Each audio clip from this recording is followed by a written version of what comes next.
Hello, my name is Justin Brett, and welcome to Kerbal Space Program version 1.10.1 in my next small step RP-1 career mode playthrough. And we have here not 3 but 4 astronauts. You can see we have our pilot Elvira Lopatina, we got Stanley Wood, Christine Adams, and Bruce Henderson. 2 of those are scientists, and we have 1 engineer and 1 pilot. So yeah, we are headed up to Orb Lab 2. This is our Apollo 7 crew, and we are heading up to see if we can't get into orbit and stay there for 60 days. Alright, so we are approaching our launch window where the Orb Lab 2 is directly overhead. We had a glitch that we had to roll back from last time where I wound up kind of reverting it because I did that thing where my command module was attached to the not right node of the decoupler, and so that didn't work out. So rolled back, did it again, fixed it up. We are ignited, and those things wiggling as they get prepared to lift slowly, so slowly off the pad. Yes, indeed, we are up and away. This is our Apollo, or our Paladin 2-C, I think is what I wound up calling this one in particular, where we've kind of gone back to having the fins, and on the Saturn, basically it's the Saturn 1B. So yeah, we are up and on our way. This should, yeah, it's looking a lot better now that I've actually got this thing assembled properly. But yeah, we are on our way up, and we have 2 objectives to this mission. We are setting up to hang out for 60 days in the Orb Lab 2 module, and in theory, that thing alone should be able to handle this request. 4 crew, 60 days, that should be totally fine with what we have on the Orb Lab 2. However, if I can do a little bit of orbital assembly using only the Apollo service module, that would be fantastic, because that would allow us to connect the Orb Lab 2 to the Orb Lab 1, and then we're just about to get to stage SEP, and we are off and away, taking some screenshots, trying to remember to do that. So yeah, if we could connect the Orb Lab 1 to the Orb Lab 2, then we've got the start of kind of a nice habitation module that we could use for either longer duration stays in Earth orbit, or we could use that as the foundation of the kit that we're going to send out to Mars eventually. Because a lot of my next exciting crewed missions that I have are send a crewed flyby or a crewed orbit of various planets. And I think the planets in the inner solar system, so Venus and Mars, I think are very doable for flybys, if not orbit and return missions, which would be just a ton of money, which would really help us to wrap up our program here. So this is kind of a really long way to get to a test for that sort of thing. Like, the kind of architecture that we would need to last that long is pretty hefty, and it actually gets to be heavy in supplies. The actual habitation amount and duration doesn't end up being as important as how many tons of food that you bring with you, because when you're packing for 2 years, that's a big grocery trip. Alright, just a couple seconds until the burnout of our J2S stage, where we are going to kick that off, fire up our Apollo service module, and use that to get the rest of the way into orbit. And yeah, so that's just going to use a little bit of the fuel on this thing, and then hopefully we will have plenty. We're going to have almost 3,300 by the time we finish up this particular maneuver. So yeah, that should leave us with plenty to do all sorts of orbital maneuvering and moving around of station pieces. Because yeah, there's no reason not to do something like this, Like, I could build I could use Apollo service modules to build a really nice station out of things that have, Apollo docking ports on the end. And then I could decouple the actual service module stage, let that topple back home, and then just have a capsule on the end of a ship that I'm planning to send out and then send back home. So we could do something like that, because that would help us to dump the less efficient modules for the much bigger, more efficient ones. Although I actually don't know if there's efficiencies to be gained with those sorts of components. Like, is there a benefit to using larger ECLSS pieces rather than smaller ones? I actually have no idea. In RP-1, like, I know that there's economies of scale in real life, but I just don't know if it matters in Kerbalism, RP-1. Like, I don't know if that matters there. But anyways, we are just now getting into orbit. 4 more seconds to go. 3, 2, 1, and orbit is complete. We are in a good orbit, confirmed. Fabulous. Let's turn on all of the power stuff, because I'm just going to assume that that's not working properly. Alright, in this variant we only have 2 of the fuel cell modules in here, and then we have 2 ECLSS modules that I have had to stop everything except for 1 thing each, because that also is a thing that keeps happening. So anyways, we are ready to go in orbit. It is a known issue, the way that happens, and that fact that turns off every time you unload the spacecraft and reload it again. So it's just something that I need to remember, because there's really nothing to be done for it. So yeah, we are in orbit. We have 3 days and some odd of lithium hydroxide, and that's kind of our limiting factor right now. Everything else should be all right.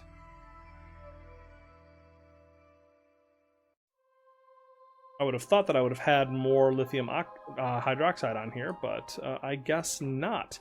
So anyways, we are... Contract complete. 4 crew is in space. That's right. We have done it. We've set a new crew count. The actual contract did not say anything about having us in orbit for any amount of time, or 4 crew for any amount of time. But we will be doing that with our 4 crew, hopefully. Fingers crossed. All right, so after a lot of fiddling, just doing a little bit, like just taking a little bit of radial, adding a little bit of prograde, it looks like we have a nice transit that's going to bring us to the station in about 10.5 hours, which is a lot more like how it's done in real life, where it actually takes a while to very slowly catch up, because I could try to make a burn that would like take me way out, and then I would capture or whatever, or go way out and then rendezvous at some way using a ton delta V, but this is cheap.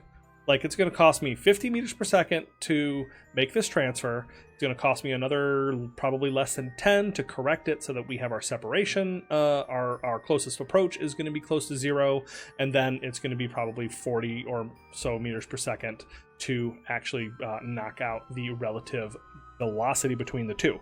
So that's better. Like, that's the way that we would actually do it in some approximation of real life. This would be done probably even slower and more carefully if this was something that we were actually doing, because I think the approach to the ISS takes, even if you go with as modern as you can, the Crew 2 mission of SpaceX's Dragon going up to the International Space Station, they launched on a Friday, and it was almost 24 hours before they actually docked with the International Space Station. So it takes a while to get into these kind of to make these kind of rendezvous. All right, so the crew has undergone about 10 hours of orbits, flown around the planet several times, and we are just about ready to make our final transfer. Well, not our final transfer, but to make our main transfer out to the Orb Lab 2. All right, so we fired up the engine, and it's slowly bringing us across. All right, so we have completed our burn out towards the Orb Lab 2. We have just about caught up with it. You can see how tantalizingly close it is, but there is where we are targeting at a separation of 0.1 kilometers. So let's see how we do getting closer to that. And we'll probably try to extend that out such that we are going to meet on the sunny side.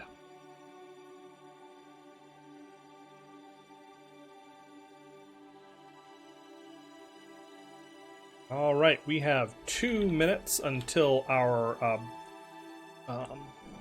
closest approach. So let's look at our target. We are 4 kilometers away. And we have a relative velocity of about 37 meters per second. So we are going to want to fire this up at about, I don't know, like probably around a kilometer or so, and then coast in a lot more slowly than we're going right now. All right, we have 1 kilometer between us. 800 meters is time to fire up the engine. And there we go. We are going to bring it down at 500 meters. Okay, 8 meters per second is a much more, it's a much safer speed to be approaching.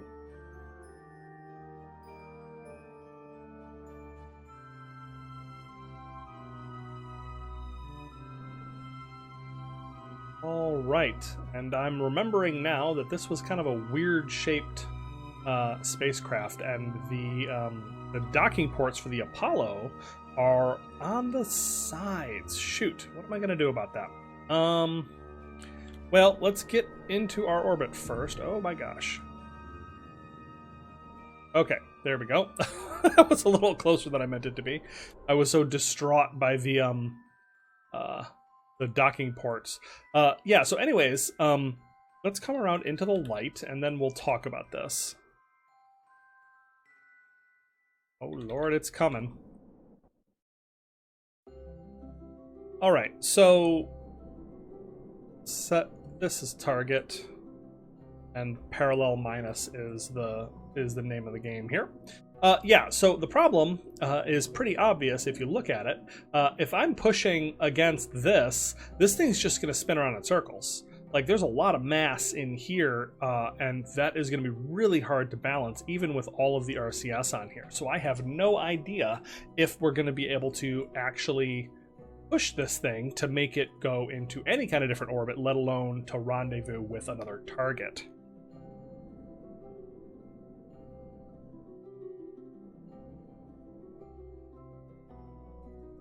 So we are, like, actually a little too close, so I'm just going to push away just a touch.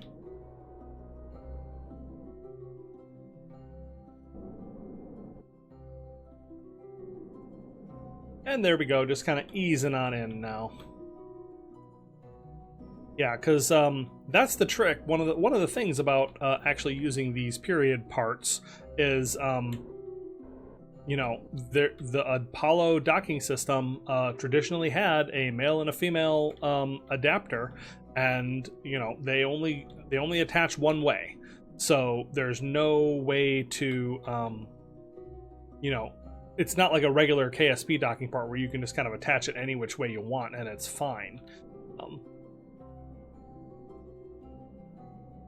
Just about perfectly lined up. Fabulous. Let's just push so gently forward.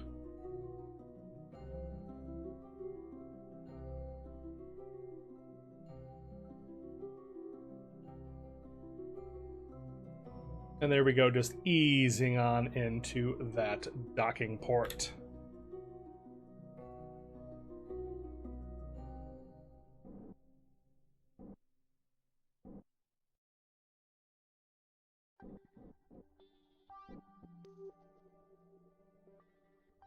And just about there. I'm just not playing around with how close we are to these solar panels.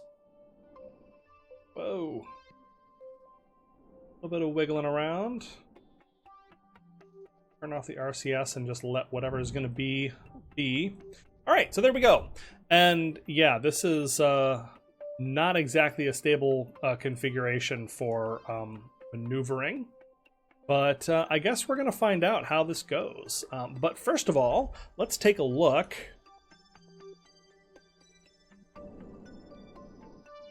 Yeah, because this thing now has plenty of, you know, electric, or it has plenty of RCS thrusters to move it around, but I just don't know if it's enough to keep this thing stable.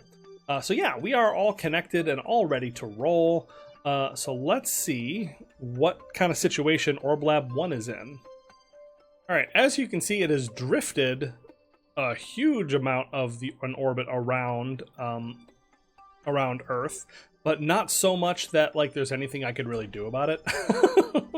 The right answer would be to get myself into a slightly lower orbit so I could chase up on it. But that, like I said, might be very difficult given our imbalanced situation. And if you know, actually getting the engine thrust directly behind this thing's center of mass is going to be hard. Imagine how hard it's going to be to maneuver in for a dock. I really don't know why I thought... Oh, I think it's because I was thinking about the Orb Lab 1, maybe? Oh, yeah, no. It definitely wasn't going to Orb Lab 1, because this thing, I could connect with it, and it's... I can connect with it only with the Orb Lab 2 directly. So, yeah, I would have to, like, maybe drop off fuel and have them connect or something. Yeah, it's hard to say. But anyways, let me noodle on this for a moment, and I'll get back to you. Alright, a node in 7 days and 10 hours, according to MacLeod, would bring of just like a couple meters per second of delta V. Like, it's changing a lot because we're trying to stay still, but check this out. Home and maneuver to the target at optimum time, create node, 2.5 meters per second. That's doable with RCS. And if you check this out, RCS works pretty well, actually. I could push in one direction. So yeah, maybe this is possible after all.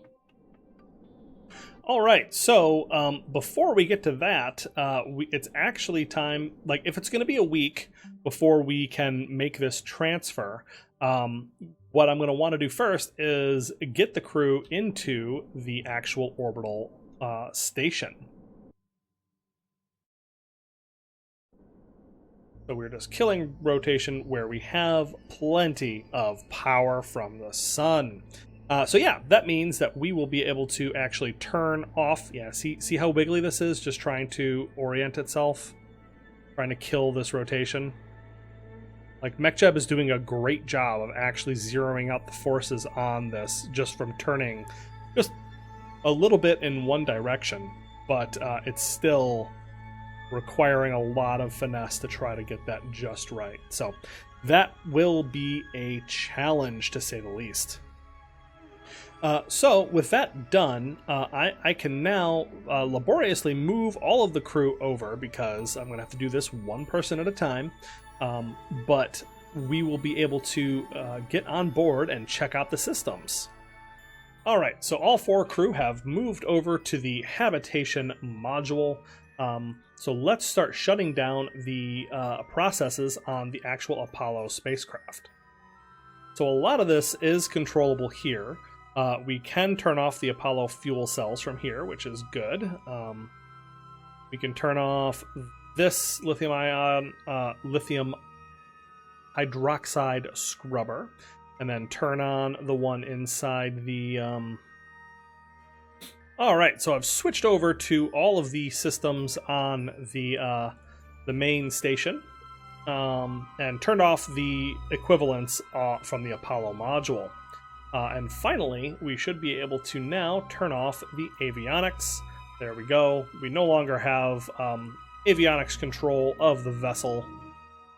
So yeah, that completely takes away all of our avionics control of this vessel, but it puts us well above the net charge that we need. You can see that we are just like swimming in electric power, and that will last for a good long time. We have switched over to the nitrogen pressure control that this habitat module uses. We have nitrogen for 60 minutes. That doesn't seem right. Hold on. Huh, I must have made some kind of grave miscalculation on my nitrogen pressure controller, because this thing is just like demolishing the nitrogen that I have stored on the vessel. And it's going to be done like with all of our nitrogen any second now, really. Only about an hour until it completely kills all of our nitrogen supplies. But we have 83 days of oxygen, so I should be able to fire up one of the O2 pressure controllers on the Apollo module. That's not what I had intended to do, but we should be okay. Nope, that's going to take 2 days. All right, I feel like there's some kind of like shortfall that we're trying to make up right now, where like there's just not enough where the pressure control is just like working really, really hard to try to catch up with some kind of shortfall in the atmosphere. But I don't see where that would be something that I could actually determine.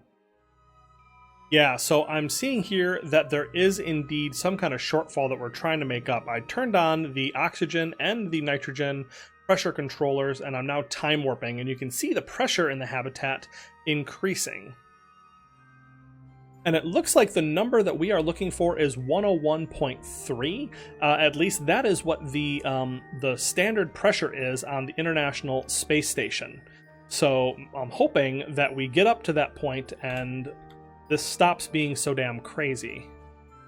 There we go. See, look at that. It just dropped down to practically nothing when I hit 101 because we are now at optimal pressure and we no longer need to worry about making up that shortfall. You can see that our usage has dropped dramatically down to actually practically nothing. It's only using the nitrogen one now. So I can turn this off and I can turn off Locks to Gox.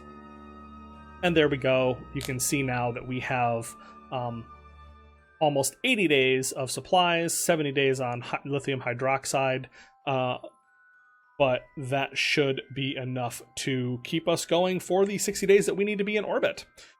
Yeah, so what that meant was when the crew arrived to the Orb Lab 2 module, they found that the habitation had been shut down all that time for however long it's been up here, months, maybe even a year, since I had launched this thing.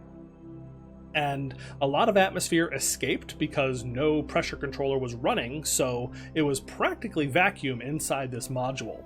And so when the Apollo spacecraft docked and opened up its hatches, the air from the Apollo module rushed inside and equalized as quickly as it possibly could, as gases want to do.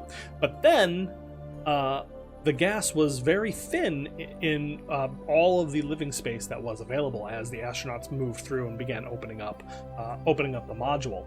And so they had to deal with slightly low pressure, which felt like being very high up on a mountain, is probably what that was like, while they were also up in space, until the pressure was able to build up as the air conditioning systems came online, and everything is now equalized and in a nice, happy state that is sustainable for a good long time. So yeah, that is what has happened there, and we're going to call that good. But let's see if we can't move to Orb Lab 1 eventually and see what that might look like. 7 days and 1 hour, and we're going to stick with the vessel. I may end up having to flip back and forth to, or I may end up having to force complete this contract just because we're going to end up leaving this to launch our Mars vehicle here in a little bit. But yeah, if I do this, then I should, in theory, be able to make a very easy transfer up to Orb Lab 1, and then getting them docked together is going to require a little bit of a feat of engineering, I suppose.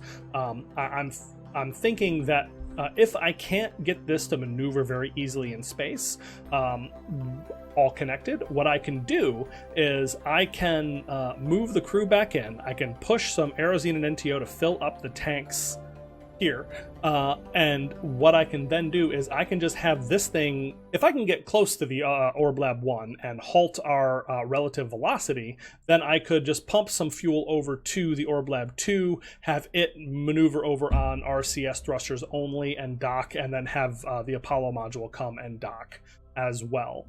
But one thing at a time, I suppose. Alright, Elvira Lopatina has moved over to the command module to prepare to fire the RCS. For whatever reason, I seem to have lost control of the RCS on the Orb Lab 2. I swear I saw them working before, but they are no longer working now. No idea what's going on with that, because nothing's changed on my end. But we have avionics active and we are all ready to roll. And I think now it's time for us to start pushing just gently with our RCS. because I do not trust the ability of... I do not trust our ability to actually slow down or to not go flying off the handle, because you can see I'm rotating a bit even now, and we're having to kind of flip around, wiggle around a little bit to correct it. This would be going a lot better if I could get these RCS working, though. All right, so I have secured us a separation of 0.2 kilometers with a relative speed of 2.1 meters per second. That sounds doable to me. And about 5 minutes out, we are going to actually go straight into our docking maneuver, is my thinking. So this only has one docking port, so we're going to do that, and we are going to target from... See, it's flat and a little bit wide. I think I can make this work if I connect it here. This would also probably do. Trying to decide which side I want to connect it on. Probably this one. So we're going to control from here. And I'm just going to say part negative, so that I'm going to point the one port at the other port, and we are just going to see what the heck happens at this point. All right, so we are pointed in the correct direction. We are straight down the barrel of our target port, pointing exactly where we want it to, but we still have a long way to go to actually get to our target. But the nice thing about the Navy Fish docking port alignment indicator is that no matter what weird configuration we have going on here, I'm waving my hand at the screen as if that actually matters, but no matter what configuration this is in, this is going to be intuitive and correct. So I push down, or I push K on my RCS, and the little indicator slowly moves up. I press J, and it moves to the left. Basically the WASD configuration, but on IJKL, which is standard for the docking controls. So yeah, it works exactly the way that you would expect it to. The red indicator is telling us that we are behind the target. Let's see what this is doing here. Yeah, because we want to be on the other side, but I think we're going in the right direction. We just need to flip around because we're not on the correct side of this to actually connect properly at the moment. And as you can see, just a slow dance over several hundred meters is just working just fine so far. We are about 100 meters away from our destination, from Orb Lab 1's station, and I am just very slowly and easily, slowly and steadily and with great care guiding us into this rendezvous. And it's a little bit of a slow and laborious process, but it's better. Like, this thing will not handle quickly by any stretch of the imagination. So what we actually have to do is I'm trying to line this up so that we are going to just barely skim past it, so I don't have to flip around too much when it comes time to do so, because I'm trying to get on the other side of this craft so that I can connect on this, but I don't want to like go off in a whole bunch of axes. I want it to be like just off to one side. And we are moving at 0.81 meters per second for a little bit of reference on how on the speed with which we are moving. And then I'm going to have to figure out how to like actually get this thing in the correct orientation. All right, see, I've actually overdone it. Here's what we're going to do. I'm going to push up.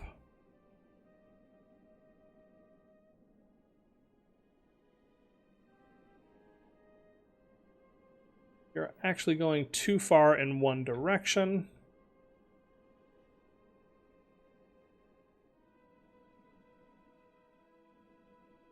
Oh, too much, too much, too much, too much, too much. Come on.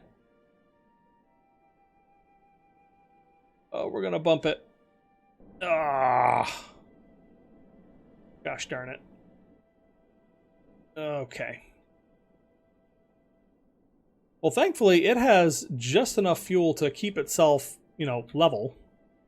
But that's one way to arrest your relative velocity. All right, finally coming around to the correct side of this thing. And unfortunately, I think I'm going to want to rotate like a whole bunch. Like, I'm going to want to rotate like 90 degrees. Well, one thing at a time. Step 1 complete. We have zeroed out our relative velocity. Step 2, we have gotten on one axis where we are pretty darn close. There we go. We should be pretty tight on that axis. Now we are coming in on the other as we slowly slide upwards. All right, looking good. This might actually be possible. Fantastic. I'm just going to have to figure out how to force roll us 90 degrees based on this same orientation that we're in. All right, we are just about lined up. I have picked up some negative velocity relative to our target, but we are otherwise on the bullseye and moving in. There we go. While we have no relative velocity, I am going to force roll to probably 0 here. All right, you can see this whole thing now rotating about. The Apollo service module doing the heavy lifting on pulling this thing around. For some reason, the RCS on the actual station not functional, which is really bumming me out because it would make this just a lot easier than it is. But this is going to allow us to actually line up the solar panels so that they're not completely useless. All right, we are looking just really good. I'm just starting the process of getting us moving in the correct direction. All right, we are just about lined up. So now it's just a matter of, will this actually fit on there and connect properly? All right, ladies and gentlemen, check it out. We are just about there. We are moving right down the barrel. Everything is lined up perfectly. Our orientation is correct. Our movement is correct. With slow enough and steady enough movements, you are able to kind of make this dock work any old way. And once again, it's all this mod right here that gives you that feedback that you need to know what you're doing, how you're doing it, what the relative motions are. It looks like my rotation killing is actually making it so that we are, it's slowing us down is the way that it mostly stabilizes us. Just a couple more seconds and I'm just fluttering these controls just lightly. Nice thing is that if I do this nice enough, I'm never going to have to do it again for this particular craft. And, oh, is that going to touch? Is that going to bump? That might bump. And... oh! We okay? Did we do it? Hey! Look at that! Look at that! They're touching just like a tiny bit, but they're the same vessel now, so it's fine? Question mark. Ooh! All right, so we have docked. We have done it. They are all connected, and now I have one super station instead of a couple little ones. So that gives us extra space. Habitat is on and pressurized. Electric charge is running out rapidly because, well, not rapidly, but because I can now turn, well, I can get our crew member off. Transfer Elvira Lopatina back to the main module. Oh man, look at how low the pressure is now. Like, this was a completely depressurized and complete, like, vacuumed out module, which is just not great at all. I probably should have turned that on while we were on our approach. But yeah, that has brought our pressurization down pretty dramatically. So we're going to want to be careful about that. But with all that done, We only have 70% solar panel exposure, but that is just fine with the way that we are set up now. We are getting plenty of power. We're using the O2, or just the nitrogen controller, and that still is 90. Wow, huh? Weird. I have no idea why it's not a problem this time, but it was a problem last time. Because I feel like it was like using a ton of nitrogen a second ago, but now it's not. So whatever. But yeah, anyways, we have done it. I have assembled an excellent little habitat in space. We have given our astronauts a ton of space to play in. And yeah, we are all set to settle in for 59 more days because I have reset the timer. Huzzah! But it's been a week. But I can still make it 60 days. So I'm just going to put a timer for 60 days, and if it doesn't work, then we'll force complete. Not a big deal. But 60 days.